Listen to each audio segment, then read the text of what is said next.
Hello, my name's Mike Gettenby. I'm the Deputy Legal Officer at the University of St Andrews, and today I am joined by two colleagues of mine on this most recent episode of the Scotland Future Series podcast from the University. I'm very lucky today to be joined by Neil Scott, the Vice Principal Communications, and Leslie Caldwell, the University's Community Engagement and Social Responsibility Officer, to discuss the University's Community Fund. So thank you very much for joining and welcome. Thank you for having us. Thank you. I'll start off with a fairly straightforward question. Leslie, what is the Community Fund?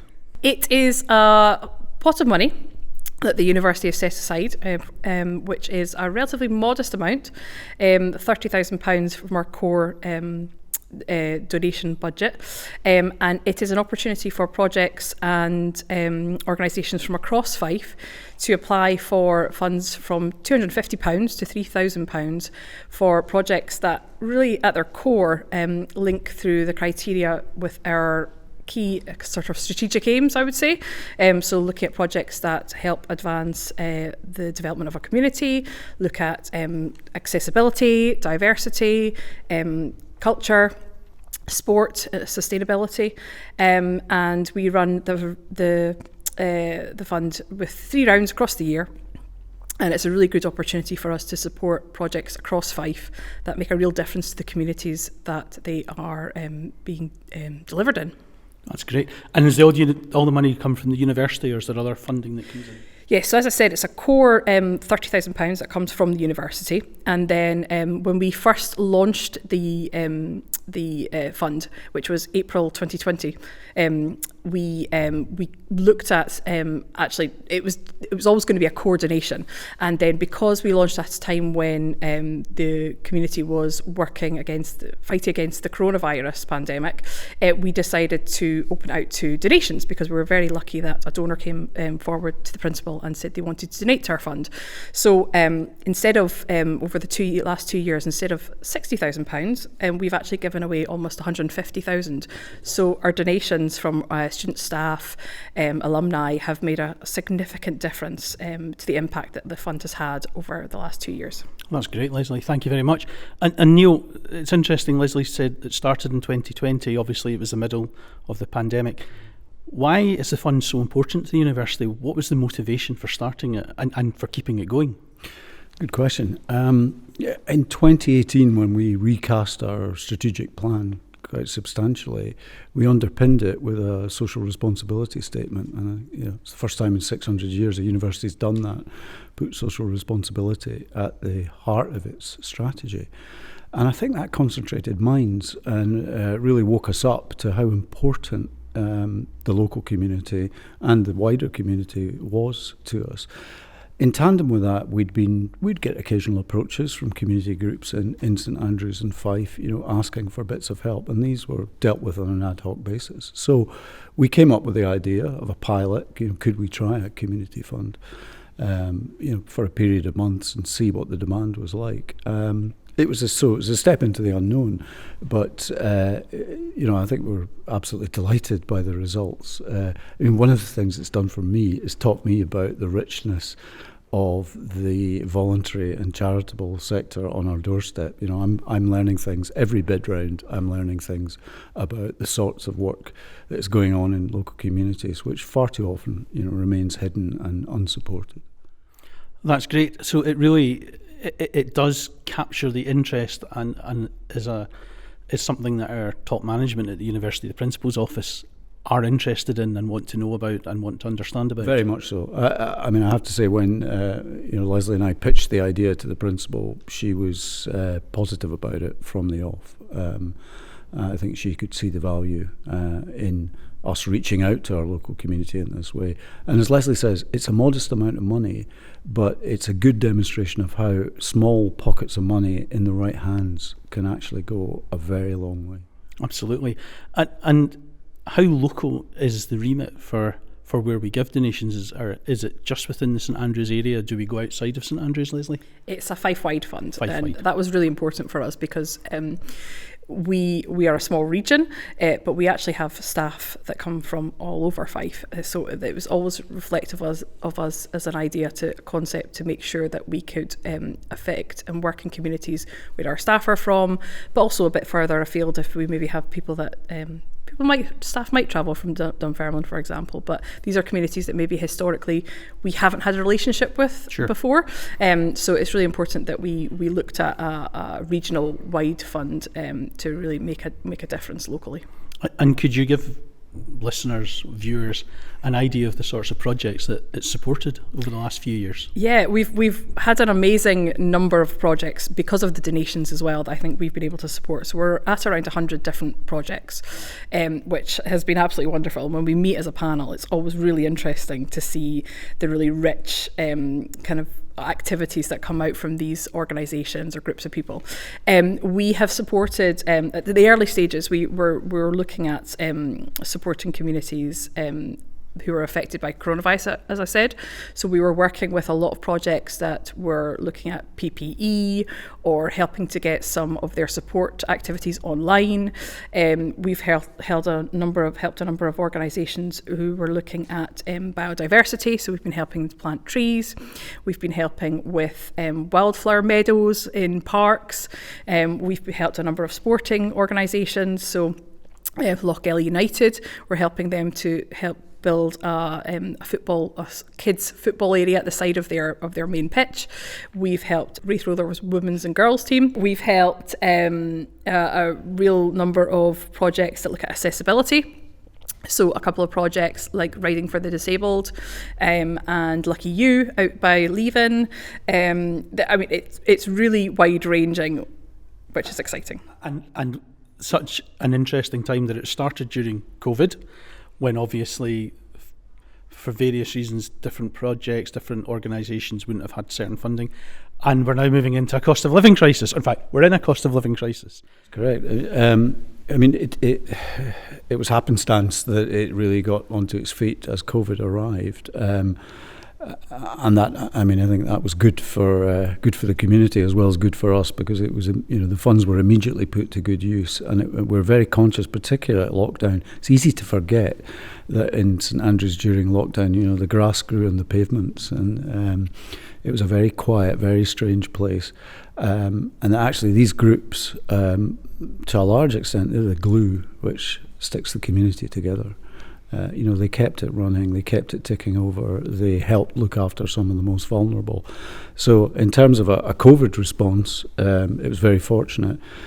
You're right, we're moving into a cost of living crisis now, which is why in the next round, which will be advertised shortly on the university website, we'll be looking specifically to support projects and individuals who are proposing work, which looks after those in greatest need because of the cost of living crisis. So we're looking forward to another very interesting, entertaining round of ideas which come forward from our community. And if somebody is thinking of ideas, etc., and for coming forward, is it just money that we want to be supporting the community with, or is it the university has wider resources? At the most basic level, it's people. We have a large staff body, we have a large student body. How much does the money and the other support that we can give go hand in hand? I think what's key about the fund is that it's a way to build more sustainable relationships with these organisations and hopefully to help them to be more resilient. So certainly the funding is only the start of the journey, I hope. We hope that we can tell their story. We hope that we can link in with the abundance of students and staff that we have, whether it's volunteering opportunities, whether it's looking at just any other opportunities that might present themselves. And that's one of the great things about when we meet as a panel.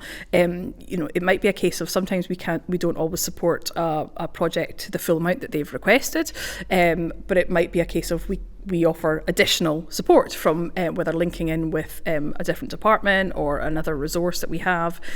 So it's important for us as a panel that we do consider that wider impact, and once the money is passed on, that is not the end of the journey, we hope, and we hope to continue to build opportunities with these groups and continue to build a relationship with them. That's absolutely great to hear. So taking all of that, we're now 3 years in. What are the aspirations for the fund? Is it we just keep doing the same? Is there we look at different ways of funding, or in some ways it's still fairly early on, so we presumably have learned a lot, particularly given the last 3 years that we've had. This hasn't been a normal last 3 years. What is the aspirations? I would ask you both this, because Neil from the PO management level at the university, and then Leslie from you actually dealing more day to day with people applying for funding? Well, we've just learnt to walk, so don't make us run too early. Sure. And I think it's to excel. It's been clear from the applications we've had. There remains an awful lot of projects out there who could benefit from our support. There's a lot of activity out there.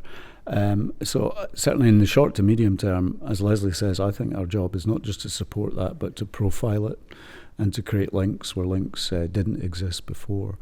I hesitate to say at this stage that we would go beyond the borders of Fife, but the university community in its broadest sense extends well beyond there. Well beyond there. We quite often say about St Andrews, it's local, national and global. And I think in time we would hope to see the ethos of the Community Fund extend beyond those borders to support projects which in some way align with our own strategic objectives. I think I would probably echo a lot of that in the sense of taking it slowly, in that I think a big part for us is really telling the story of these projects and the fund as a whole, and we hope that will help those projects to continue as well. I think one of the other activities that I really hope that we can do through the fund is just to ensure that we are effectively telling sometimes our donors about what they can do. So St Andrews, a lot of our donors will have been our alumni, so it's a great opportunity for them to give back to a community that they were very much part of. So I think that's a key area, and I think one of the great aspects of the fund is that we can adapt, and we did adapt because of COVID. We're adapting because of the cost of living crisis. We have the ability to just slightly tweak and make it, the core of what the fund is will still remain, but we have that ability to respond to needs, and that's something that I really hope we will continue to do, whether it's just through the criteria or whether it's through what we are offering, those additional resources. It sounds like there's a lot of room for both evolution, as it would come naturally to something like this, but then when needed, a bit more targeted involvement from the university when those opportunities come up. I think that's true, and blow our own trumpet a wee bit. Imitation, as this is here, is a form of flattery. Since we launched, we've had approaches from quite a number of universities saying, "How did you do this? And can we copy it?" Right across this country, universities are, they're central to the communities that are around them. And I think a lot of them, they're big, complex organisations. They employ a lot of staff, but they also have implications for the communities in which they sit. And a lot of our colleagues in universities have been looking for ways not just to support their local communities, but to relate to them more effectively. And if the St Andrews Community Fund ends up being a model for others, then great. And that's wonderful because, we've talked about it being Fife-wide, but in fact, if we can get the model rolled out across the country, whether that's Scotland, across the UK, then in some ways that might have more impact than us at St Andrews going outside just Fife. That's fine. I mean, in a way, it's easy to take a bit of budget and throw it at something, but this is different. This is a modest amount of money, and I think the gift in it lies in showing how a small amount can go an awful long way if you're prepared to be creative about it and prepared to spend time talking to people. I think a sort of an additional aspiration, I think, is the ability for our encouraging of our students and staff to get involved. There's a recognition, we have it in the application form, do you currently have any students or staff that volunteer? Because a lot of our students and staff will volunteer and do volunteer through some of these projects, and that's how the projects hear about the fund, which is great. That kind of word of mouth is really important. So the encouragement of if anyone wants to consider what they can do as part of the community fund, I always encourage them to get in touch with me, and we can explore whether there's an opportunity with a specific project, or if it's at one of our schools to say could they do something, whether it's a day volunteering or something. There's routes and avenues to a great number of organisations and projects across Fife that we're building a relationship with. Already there, I've got a student who is up at St Sports who's going to be doing some volunteering with Lochgelly United. So he's going to go along on the match days and probably help them with the kids while they're parents are all watching the match, he's going to be helping them at the side in the new area. So it's that kind of opportunity that I'm really keen that if any of our colleagues or our students want to sort of find out more, then just get in touch, and I can share with them all the organisations that we have that we're supporting and make introductions, because that's where it really builds that sort of, it anchors it, and it really builds on that opportunities for everyone to get more involved in it. That's wonderful. That then takes us to the big important question. How do you apply? So we have a dedicated webpage on our website. So if you go onto the main homepage of the university and you just type in Community Fund, it will pop up. On that webpage, we've got some really great examples of case studies of projects that have been previously funded. You have the application form when the round is live. You also have the criteria document to give you, to guide you on that application form. So it's all there. We are usually pretty good at getting press releases out at the same time with the launch of the fund as well, but my contact details are all there. So if anyone wants to reach out and say when do they expect the next round to apply, to be open, or they want to just have a chat about an application form, they can always just get in touch with me as well. And I assume it's a fairly straightforward process for an application, and as somebody who does other types of application for grant funding in his day job, I'm used to a lot of forms and a lot of reports going in afterwards. Is that the case? We try and keep it as simple as we can. Good. It's there is some obviously key information that we do require when it goes through the journey of a project successful, and we need to ensure that it hits the criteria and get an understanding of the budgets and things like that. But the application in general should be pretty straightforward, and we want to build a relationship with these organisations, as we said, but the key thing that they really just need to do at the end of their project is put a report together, and we keep that as open as possible. So they can put a video together, they can do a PowerPoint, they can do a written report. We just want them to tell the story of the difference the funding has made. So it's flexible as how they do that, because we recognise that there's really different ways of kind of showcasing the difference it's made. So we try and keep it as easy as possible, but it's a great opportunity to hear from the projects, the difference that the projects have made and the money has made to them. That's great. Thank you very much. Thank you very much to both of you for coming along today. It's been really good to hear what the university's done in the community. I think those of us who work at the university can get wrapped up at the university in St Andrews. It's really good to hear about how we're going out. Lochgelly, for example, a place I've spent many Saturday mornings watching kids football over the years. It's really great to hear that it's not just throwing money at a problem, as you said, Neil. It's also us giving our time and our talents whenever we're doing this, and also bringing in the whole university community as part of that. That's very true, but we're also learning from it, and I think that's one of the most important experiences I've had from this. I'm learning more and more about the community on my doorstep. That's wonderful. Well, thank you very much. Thank you very much for listening or for watching this podcast. As Leslie said, there's more information on the university's web pages, so if you are thinking about a project, please do get in touch. We are very keen to hear from people, and as Leslie said, should be delighted to speak to you if needed. Thank you.